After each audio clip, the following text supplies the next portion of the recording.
আপনাদের সকলকে স্বাগত জানাচ্ছি ফিউচার প্রুফের আরও একটি এপিসোডে।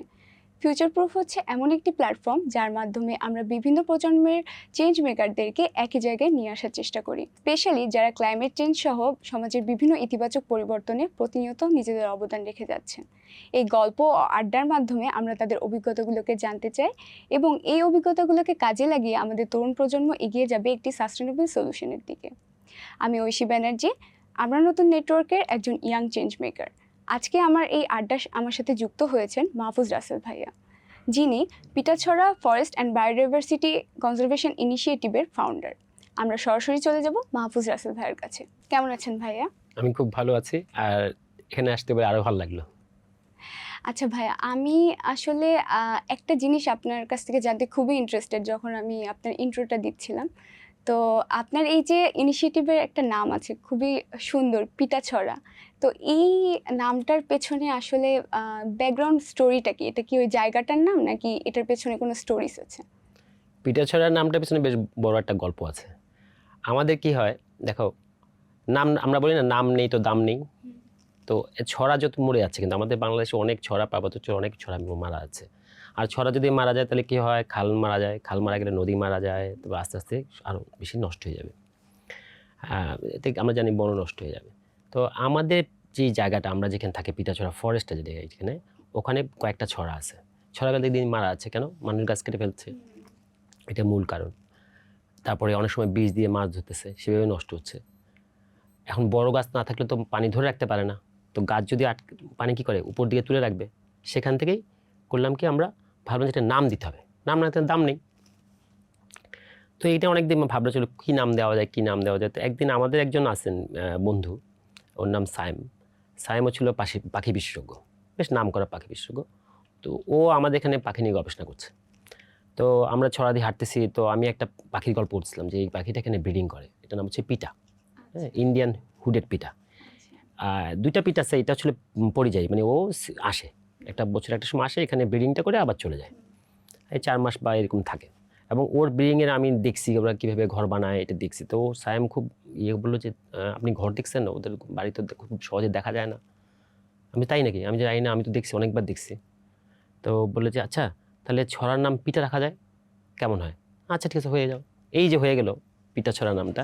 খুবই ইন্টারেস্টিং। আর হচ্ছে আমি আসলে আপনার গল্প শুনতে আমিও চিন্তা করছিলাম যে আসলে আমি ছোটবেলাতে আমিও অনেক এরকম নদী দেখেছি।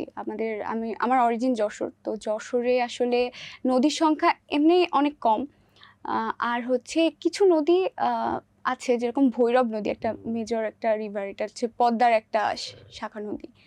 তো ভৈরব নদীটা না, আমি ছোটবেলায় যেরকম দেখেছিলাম এখন আর ওরকম নাই। যশোরের কথা আপনারা অনেকেই অনেক শুনেছেন হয়তো, যে টেম্পারেচারের একটা খুব এফেক্ট যশোরে করছে। রিসেন্টলি খুব হিটের একটা প্রবলেম হচ্ছে, শীতের সময় অনেক এক্সট্রিম কোল্ড বা গরমের সময় অনেক এক্সট্রিম হিটের একটা, অনেক সময় 40 to 41, 45 এই পর্যন্ত যায় টেম্পারেচার। তো আমি আসলে আপনার কাছ থেকে শুনতে ইন্টারেস্টেড যে আপনার মেমোরিজে আপনার ছোটবেলায় বেড়ে ওঠা আপনার এনভায়রনমেন্টটা আসলে কেমন ছিল? ভালো কথা বলেছো তুমি। তোমার মনে করো তুমি তো এখনো অনেক ইয়াং, এই সময় তুমি দেখতে পাচ্ছ এই অল্প সময়ের মধ্যে অনেক পরিবর্তন দেখে ফেলছো। আমার ছোটবেলায় আমি একটা সময় বাবার চাকরির সুবিধা আমি ছিলাম পটুয়াখালীতে 4 বছর। তখন আমি স্কুল প্রাইমারিতে পড়ি। তো আমি দেখো ওখান থেকে কিন্তু আমার অনেক জীবনের চর্চাগুলো ওখান থেকে শুরু হয়েছে ছোটবেলায়। আমি গল্পটা বলার আগে একটা বলি, সেটা হচ্ছে আমি যেন এখনো কখনো যাই না। আমার এখন অনেক যাওয়ার সুযোগ, অনেকে দাওয়াত দিয়ে বলে যাওয়ার জন্য, আমি আর যাই না। কারণ কি, আমার মনটা ভেঙে যাবে।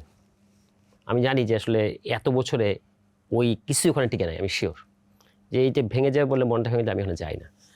কারণ ওখানে আমি যে আজকে যা করতেছি আমার জীবনে বা এত বছর করছি, এটা কিন্তু আমার শুরুটা সেই পটুয়াখালী থেকে, ওই জায়গা থেকে। কেন, কীভাবে হলো?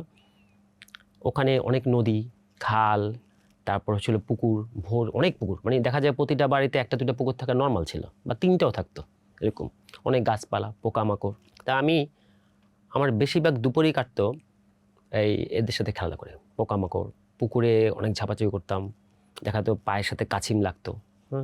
তারপর ব্যাঙাচি, তারপরে তোমার মৌমাছি। তখন আমরা মৌমাছি মাঝে মধ্যে ভাঙতাম, দুষ্ট ছিলাম।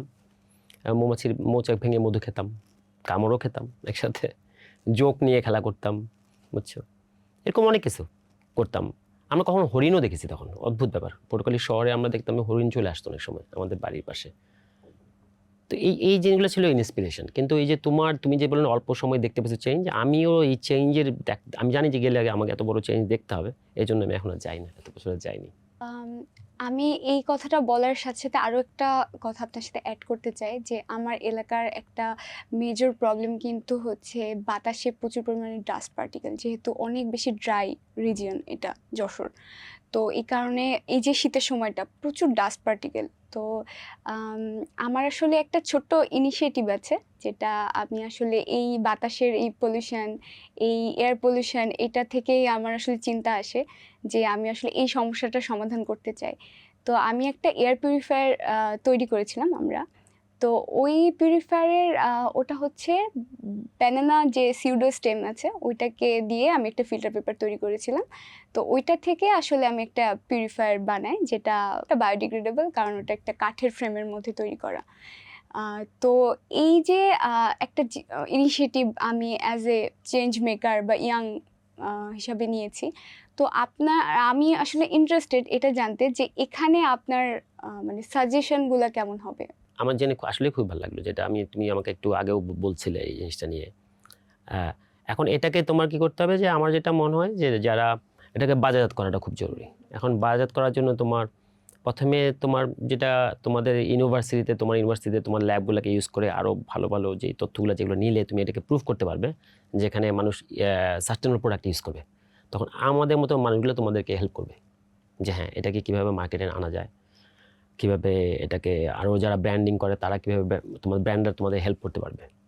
তারপর তোমরা এটাকে মার্কেটে নিয়ে আসতে পারলে আমি মনে করি যে এই যে একটা প্র্যাকটিস, এই ধরনের ছোটো ছোটো কাজগুলো যদি তোমাদের জেনারেশনে করতেছে, এটা খুবই ইন্টারেস্টিং ব্যাপার। কারণ আসলে তো আমরা সব কিছু একবারে করতে পারবো না।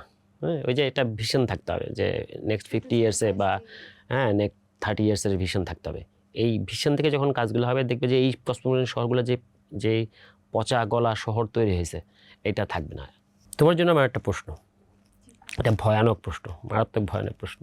আমরা বলি না পৃথিবী ধ্বংস হয়ে শেষ হয়ে যাচ্ছে, যে কোনো সময় শেষ হয়ে যাবে, কারণ আমরা যেভাবে সব নষ্ট করতেছি, সমুদ্র নষ্ট, নদী নষ্ট, বাতাস নষ্ট, সব ভূমিকম্প আসতেছে, আগুন জ্বলতেছে চারিদিকে সারা পৃথিবীব্যাপী। তোমাদের ভয় লাগে না যে কি হবে? তোমরা আরেকটু 10 বছর পর কি পৃথিবীতে আসলে থাকতে পারবে, বসবাস করতে পারবে? এই ভয়গুলো তোমাদের, এই ভয়ের মধ্যেও তোমরা কি দেখো, কি স্বপ্নটা দেখতে পাও? অনেকে তো স্বপ্ন হোপলেস হয়ে গেছে, কিন্তু তোমাদের মধ্যে কি স্বপ্নটা আছে যে এত কিছু ঘটে যাচ্ছে, এর মধ্যে আমরা তারপরও কি পৃথিবীকে তুলে আনতে পারবো? এই সাহসটা কোথায় পাও? এই যে ভয় পাওয়ার কথাটা বললেন, আমি যেহেতু ইয়াংদের রিপ্রেজেন্ট করছি এখানে, আমরা আসলে আপনি যে অনেক ভয় পেয়ে পিছিয়ে আসা, এই জিনিসটা আসলে আমরা চাই না। আমরা আসলে পিছিয়ে আসতে চাই না, আমরা সামনের দিকে এগিয়ে যেতে চাই। যেহেতু আমাদের এখন যে ওয়ার্ল্ড, এটা অ্যাকচুয়ালি নলেজ বেসড একটা ওয়ার্ল্ড। আমরা ক্লেম করি যে আমাদের কাছে অনেক নলেজ আছে। তো আমি মনে করি যে যদি এরকম সিচুয়েশন কখনো আসে, তো আমাদের যে নলেজ আছে, তো আমাদের কাছে এনাফ আমরা গ্যাদার করছি, জানছি, এখন অনেকটা ইজি সব কিছু জানা বা বোঝা, রিসোর্সগুলো অনেক বেশি অ্যাভেলেবেল আমাদের জন্য। তো এইগুলোকে কাজে লাগিয়ে আমরা যে কোনো সিচুয়েশন থেকে নিজেদেরকে বের হয়ে আসার স্বপ্নটা আসলে দেখি, এবং আমরা বিশ্বাস করি আমরা বের হয়ে আসতে পারবো এরকম কোনো সিচুয়েশন থেকে। বাহ, দারুণ। এখন আমি হোপফুল। থ্যাংক ইউ ভাইয়া। তো আমি আসলে আরবান এয়ার পলিউশন বা আরবান প্রবলেমগুলোকে আসলে আমরা অনেক বেশি হাইলাইট করি নাওএডেজ। তো আরবান, যেহেতু আমরা ম্যাক্সিমাম একটা পপুলেশন আরবানের দিকেই বেশি শিফটেড, সেটা বিভিন্ন অপরচুনিটিসের জন্য হোক বা অন্য কোনো কারণে। কিন্তু আমাদের এক্সিস্টিং যে মানে ফরেস্ট রয়েছে, রিজার্ভার রয়েছে, তারপরে এক্সিটু রয়েছে, ইনসিটু রয়েছে, যেগুলো আমরা জানি, স্যাংচুয়ারিস রয়েছে। তো আমরা আসলে ওইটার কনজারভেশনের ব্যাপারে কেন বেশি ইন্টারেস্টেড না, কেন আমরা খুব বেশি আরবান পলিউশনকে হাইলাইটেড করি কেন? আমরা কেন হাইলাইট করি? আসলে হাইলাইট হয়ে যায় ব্যাপারটা কি, সবাই তো আসলে মানে সিটি কেন্দ্রিক, তো দেখা যায় সবাই ঢাকা শহরে থাকতে চায়, সবাই চিটাং শহরে থাকতে চায়, জব পারপাস আর যেটাই হোক, ফিউচার ক্যারিয়ারের জন্য। কিন্তু আমরা যে গ্রামগঞ্জে মানুষ তো কমে যাচ্ছে, দেখো মানুষের কিন্তু কাজের লোক পাওয়া যায় না আজকাল, মানে ধান কাটার লোকও পাওয়া যায় না এমন অবস্থা। কিন্তু অবশ্যই আমরা যারা পরিবেশবাদী বাংলাদেশে আছি, আমরা সবসময় আমাদের মতো যারা আছেন সবাই চেষ্টা করতেছি যে রিজার্ভ ফরেস্ট বাড়াতে হবে, স্যাংচুয়ারি বাড়াতে হবে, ওয়াইল্ড লাইফকে বাড়াতে হবে। কিন্তু এর মাঝে আরও অনেক মানুষ আছে যারা, কিন্তু এখন হয়েছে কি, এই যে পরিবেশবাদী যারা পরিবেশ জলবায়ু নিয়ে খুব ভাবেন, তাদের সংখ্যাটা কম। আবার তাদের হয়তো বা অনেক কোনো কারণে এদের মধ্যে আবার একটা আমব্রেলার নিচে কাজ করার মতো অবস্থাটা এখনও হয়তো বা বাংলাদেশে তৈরি হয়নি। এটা তৈরি হওয়াটা জরুরি, হ্যাঁ। কিন্তু এই যে এটা ধ্বংস করার লোকগুলো অনেক বেশি। যেমন ধরো আমরা যদি বলি, আমরা সবসময় কথা বলি যে ব্রিকফিল্ড বন্ধ করতে হবে, খুবই একদম ব্রিকফিল্ডের কারণে কিন্তু প্রচুর ধ্বংস হচ্ছে। বিশেষ করে এগুলো বাইরেই তো, শহরের বাইরেই তো এগুলা, ঠিক না? তো যেমন ধরো পার্বত্য অঞ্চল, আমি যদি বলি খাগড়াছড়িতে ইটসেলফ 40টার উপরে ব্রিকফিল্ড, আনবিলিভেবল। 40টা ব্রিকফিল্ড চালাতে গেলে কত শত শত শত শত একর বন নষ্ট করতে হয়। তো এখন আমি যদি বলি যে দেখো যে ব্রিকফিল্ডটা আমরা বন্ধ করে দিব, তাহলেই সমাধান, মানে ব্রিকফিল্ডটা বন্ধ করে দিলে তো হবে, তা ওরা খাবে পড়বে কি? ওদের তো বিজনেস করতে হবে। তাহলে আমার কি করা দরকার? যে ব্রিকফিল্ড যদি আমি কাঠ কয়লা ব্যবহার না করে, বলা এখন বলছে যে কয়লা ব্যবহার করেন, কিন্তু কয়লাও তো সেম ক্ষতিকর, ওটা তো কার্বন, হ্যাঁ ওটাও ঠিক না? কার্বন ফুটপ্রিন্ট থাকবে অনেক বেশি। তাহলে এর মধ্যে সাস্টেনেবল ওয়েটা কি? এখানেই তোমাদের কাজ, এখানেই তোমাদের মজা, যে এই জায়গাটা বের করা, যে এটাকে কি আমি সোলার এনার্জি ব্যবহার করবো, বা আমি কি মানে সাস্টেনেবল যে এনার্জিগুলো রিনিউয়েবল এনার্জি কি ব্যবহার করবো, বা ইদানিং আমরা হাইড্রোজেনের কথা শুনি না, অনেক হাইড্রোজেনের ব্যবহার করলে এটা এখনও খুব এক্সপেন্সিভ। কিন্তু আমার কথা হলে কাজটা যদি শুরু করি, আমার মনে হয় না যে 10 বছর পরে এক্সপেন্স থাকবে। তো এই জায়গাটা তোমরা অনেক ভালো করতে পারবে। আচ্ছা ভাইয়া, আর একটা জিনিস আপনার থেকে আমার অনেক জানার ইচ্ছা, সেটা হচ্ছে আপনি তো আপনার যে এডুকেশনাল ব্যাকগ্রাউন্ড সেটা, কিংবা আপনার যে স্টার্ট ছিল, আপনার লাইফের ক্যারিয়ারের স্টার্ট ছিল একজন মার্চেন্ডাইজার হিসেবে, তো আপনাকে আসলে কোন জিনিসটা ইন্সপায়ার করলো যে আমার এরকম একটা কনজারভেশন ইনিশিয়েটিভ নিতে হবে, নেচারের সাথে কাজ করব, যেহেতু সেক্টরটা খুবই ডিফারেন্ট, মানে মার্চেন্ডাইজ অ্যান্ড এনভায়রনমেন্ট পুরো অনেক জায়গা আছে, কনফ্লিক্ট করে অনেক বিষয়ে। হচ্ছে আমার ফ্যামিলিতে আমি ছিলাম হলো যে লিস্ট ট্যালেন্টেড, মানে পড়াশোনার দিক থেকে সবচেয়ে কম ট্যালেন্ট ছিল। তো সবই একটু প্রেশারটা বেশি ছিল যে ভালো কিছু করতে হবে। তো যাক, আমি পরে এখানে মার্চেন্ডাইজার, তারপর বাইরে গিয়ে ফ্যাশন বায়ার ছিলাম একটা সময় পর্যন্ত। তো ওখান থেকে আবার কিভাবে এখানে আসলাম, এটা হলো তো মূল প্রশ্ন, তাই না? ওটা হচ্ছিল যে আমি যে দেখলাম যে আমি একজন ফ্যাশন বায়ার, বা আমি যখন বিভিন্ন জায়গায় যেতাম, বিভিন্ন ফ্যাশন শো, ইতালি রোম বলো, প্যারিস বা লন্ডন ফ্যাশন শোতে আমি সবসময় যাওয়া, টোকিওতে ফ্যাশন শোতে যাচ্ছি বা এদের সাথে কাজ করছি, তখন দেখি যে কী পরিমাণ অপচয় করার জন্য, কী পরিমাণ কনজিউমারদের ঢোকানোর জন্য আমাদের যে সারাক্ষণ চেষ্টা, বুঝছে, সব কিছুতে। হ্যাঁ, এই জিনিসটা দেখলাম যে এটা তো আমি একটা পার্ট, নিজেকে মনে হচ্ছে যে আমি তো একটা সিভিয়ার আমি একটা পার্ট এটাতে। তখন আমি ভাবলাম যে না, এইভাবে তো করা যাবে না, আমি তো আসলে মানুষটা আসলে এমন না। তখন হঠাৎ করে যেটা করলাম, আমি ছেড়ে দিলাম। এখন ছেড়ে দিয়ে যে আমি কনজারভেটিভ আসবো, সেটা নিয়ে আমার কখনো প্ল্যান ছিল না, ওটা আমার প্ল্যান না। আমার প্ল্যান ছিল যে আমি সাস্টেনেবল হবো, মানে আমার কার্বন ফুটপ্রিন্ট একদম যতটুকু নিম্ন পর্যায়ে নেওয়া যায় আবার দৈনন্দিন জীবনে।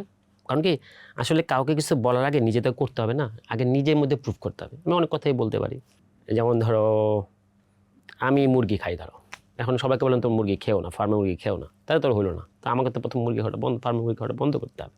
ব্যাপারটা অনেকটা এরকম। তো প্রথমে আমি চেয়েছিলাম যে নিজেকে সাস্টেনেবল করা, আমার কার্বন ফুটপ্রিন্ট যতটুকু মিনিমাম করা যায় করে ফেলা, ওই লাইফস্টাইল, মিনিমাল লাইফস্টাইলে নিয়ে আসা, তারপর নিজেকে নিজের উপর পুরোপুরি ডিপেন্ড, মানে অন্যের উপর ডিপেন্ডেন্ট না হওয়া, এই জিনিসটা শেখা। ওখান থেকে আমি শিখতে শিখতে বেসিক্যালি আমার তখন পৃথিবীর অনেক জায়গায় যাওয়া হয়েছে, অনেক রিমোট এরিয়া থেকে শুরু করে কসমোপলিটন বলো বা জাস্ট শহরতলিতে বলো, চলার পথে অনেক মানুষ দেখছি, তো ওদের থেকে অনেক কিছু শিখছি। এই শিখতে শিখতে একটা জায়গায় দিকে এসে মনে হয়েছে যে এখন আমি যখন বাংলাদেশে চলে এসেছি, তখনও আমার মাথায় প্ল্যান ছিল না আমি কনজার্ভেশন করবো। তখন প্ল্যান ছিল যে আমি শহরে থাকতে পারি না, আমি একটা জায়গায় ছিমছাম থাকবো, জঙ্গল টঙ্গলে হতো। কিন্তু তারপরে যেটা হলো, দেখি যে সব নষ্ট করতেছে সবাই। ওই নষ্ট করাটা বন্ধ করতে গিয়ে বা নষ্টটা হতে না করতে করতে এই জিনিসটা তৈরি হয়ে গেছে। হ্যাঁ, যেমন তুমি এয়ার পিউরিফায়ার বানাইছো, কেন বানাইছো? যে তোমার কাছে মনে হয়েছে যে এইটা হলো সমস্যা আমাদের যশোরের, হ্যাঁ, পলিউশন একটা বিশাল সমস্যা, আমি আশেপাশে দেখতেছি খুব সমস্যা হচ্ছে, তোমার মধ্যে একটা তৈরি হয়েছে, ইভেন নিজেও সাফার করছি। তা বুঝছো, তোমার সেই প্যাশনটা তৈরি হয়েছে, একটা প্যাশন তৈরি হয়েছে। এই জায়গাটা থেকে আমারও সেম একই গল্প। আপনার কথাটা শুনছিলাম, তো আমার মনে হচ্ছে যে এই কাজটা করতে যে আপনাকে অনেক চ্যালেঞ্জেস ছিল আর কি ওই কাজ করার সময়। তো আমি আসলে জানতে চাই যে কি কি চ্যালেঞ্জেস আসলে ফেস করতে হয়েছে এরকম একটা বড় ইনিশিয়েটিভ নেওয়ার জন্য। এই কাজে সারাক্ষণই চ্যালেঞ্জ, একদম আগাগোড়া সবাই সবাই আমার মনে হয় যারা রিমোট এলাকায় কাজ করতে চায় বা রিমোট না শুধু একটু শহরের বাইরে কাজ করে, খুবই চ্যালেঞ্জ। কারণ কেউ আসলে যেমন ধরো বনের পশু খাবো না, এটা মানতেই এটা এগুলো তো আমার জন্য বানাইছে। মনে করো যে হয়তো আল্লাহ ভগবান সৃষ্টিকর্তা আমাদের জন্য করছে মুরগি, বনমোরগ খাবো না, এটা কথা হলো? এটা তো অসম্ভব একটা ব্যাপার। তো এটা যে খাওয়া যাবে না এই কনসেপ্টটাই তো আমাদের নাই। আর একটু বড় দিকে যাই, যেমন ধরো এই যে ব্রিকফিল ওনার যারা আছে তারা তো আমার যদি কোথাও একটা ব্রিকফিল বন্ধ হয় খাগড়াছড়িতে, সেখানে দোষটা পড়ে আমার, আমি না করাইলেও। আমি কিছু করাই না তা আমি করাইছি তার কিন্তু কিন্তু একটা বন্ধ হইলেও সেটা আমার দোষ। কোথাও যদি একটা গাছের ট্রাক ধরে রাতের বেলা বা দিনের বেলা, বিজিবি ধরুক আর যে ধরুক বন বিভাগ ধরুক, সেটাও অনেকটা ধরে নেওয়া যে এটা আমি করাইছি। তো এগুলা থাকবে, এগুলো আমার মনে হয় যে এই কমপ্লেক্সগুলো আছে বলেও হয়তো বা অনেক মজাও আছে এই কাজে, যে কোনো কাজে। কিন্তু স্ট্রাগল যদি না থাকে তাহলে মজা নেই, খুব সহজে পেয়ে গেলেও মজা নেই। তো স্ট্রাগলটা থাকবে, এর মধ্যেই করা আর কি। আচ্ছা, তোমরা যে তুমি যে ইয়াং চেঞ্জ মেকার, তোমার আসলে যদি বলো যে ভিশনারি চিন্তা, যেটা মনে করো 20 বছর পরে তুমি আসলে কিভাবে দেখতে চাচ্ছ, কি কাজগুলো তুমি করতে চাচ্ছ? আসলে আমি কখনো চিন্তা করি না যে আমি এত দূর থেকে কি করব। তবে আমার একটা স্বপ্ন আছে, খুব ছোট একটা স্বপ্ন। যেহেতু আমি পরিবেশ নিয়ে পড়াশোনা করি, পরিবেশের বিষয় আমাকে অনেক বেশি টানে, নেচার আমাকে অনেক বেশি টানে। তো আমি আসলে বাংলাদেশের এখন যে সিনারিও, যে এনভায়রনমেন্টের যে ডিগ্রেডেশন হচ্ছে প্রতিনিয়ত, তো আমি আসলে একটা ক্লিন বাংলাদেশ দেখতে চাই। একটা পরিষ্কার পরিচ্ছন্ন, যেখানে আমরা ব্রিদিং, যে আমরা একটা ক্লিন এয়ারে ব্রিদিং করতে পারবো, এরকম একটা জায়গা আসলে চাই। তো ভাইয়া, আমি আরও লাস্টলি একটা কথা আপনার কাছ থেকে জানতে চাই, সেটা হচ্ছে আমাদের মতো তরুণদের থেকে আপনার আসলে এক্সপেকটেশন কি? আমরা আসলে একসাথে কিভাবে কাজ করতে পারি আমাদের এই নেচারকে বাঁচানোর জন্য, আমাদের এনভায়রনমেন্টকে সেভ করার জন্য? তো এই বিষয়টা আসলে আপনার থেকে জানতে চাচ্ছিলাম। খুব ভালো প্রশ্ন। তোমরা যারা পড়াশোনা করছো, তোমাদের জ্ঞানগুলো খুব, তোমরা যখন পড়াশোনার ভিতরে তুমি মনে করো তুমি অনার্সে আসো বা মাস্টার্সে আসো, তুমি কিন্তু একদম ওয়ার্ল্ডের বর্তমানে কী নিয়ে কাজ হচ্ছে সেটা কিন্তু ওই মুহূর্তে তুমি জানতে পারছো, খেয়াল করে দেখো। আবার যারা ফিল্ডে কাজ করতেছে তারা কিন্তু সেই জ্ঞানটা সব পুরোটা পাচ্ছে না। তার হয়তো বা আগে কিছু জ্ঞানটা ইউটিলাইজ করে সে করতেছে ফিল্ডে কাজ, তাহলে তার যে ইমপ্লিমেন্টেশন সেখানে কিছু গ্যাপ থেকে যায়। আমি ধরো ওয়াইল্ড লাইফ কোনো রিসার্চ করছি বা কোনো রিহেবিলিটেশন হচ্ছে বা কোনো কিছু, বা গাছ আমরা বলি প্রকৃতি করছি, এখন একটা সময় ধরা হতো এই গাছটা ক্ষতিকর, ধরো এরকম কিছু, পরে দেখা গেলো গবেষণা দেখা গেলো না এই গাছটা তো আসলে ক্ষতিকর না, এটাকে আসলে রাখা যায়, এটা প্রকৃতিতে ব্যালেন্স ইকোসিস্টেমে থাকতে পারে। এখন তুমি জানো, ও জানে না, কারণ তুমি জানো তুমি একদম নিউ টেকনোলজি তোমার হাতে কিন্তু আছে, হ্যাঁ, এবং সেটাকে তুমি গবেষণাকে নিতে পারতেছো, তোমরা থিসিস করতে পারছো, রিসার্চ করতে পারছো। এখন এই যে একটা জিনিস, তোমার যে জ্ঞানটাকে যারা ফিল্ডের আছে তাদেরকে এক হতে হবে। আপনাকে অসংখ্য ধন্যবাদ ভাইয়া, আপনার কথাগুলো আমাকে অনেক বেশি ইন্সপায়ার করেছে। আজকে এই আলোচনার মধ্য থেকে আমি অনেক কিছু শিখতে পেরেছি ও জানতে পেরেছি। ভাইয়ার মতো অভিজ্ঞ মানুষও স্বপ্ন দেখে আমাদের মতো তরুণদেরকে নিয়ে কাজ করার জন্য, যে বিষয়টা আমার খুবই ভালো লেগেছে। আপনাদের সকলকে ধন্যবাদ আজকে এই এপিসোডে আমাদের সাথে থাকার জন্য। সকলে ভালো থাকবেন।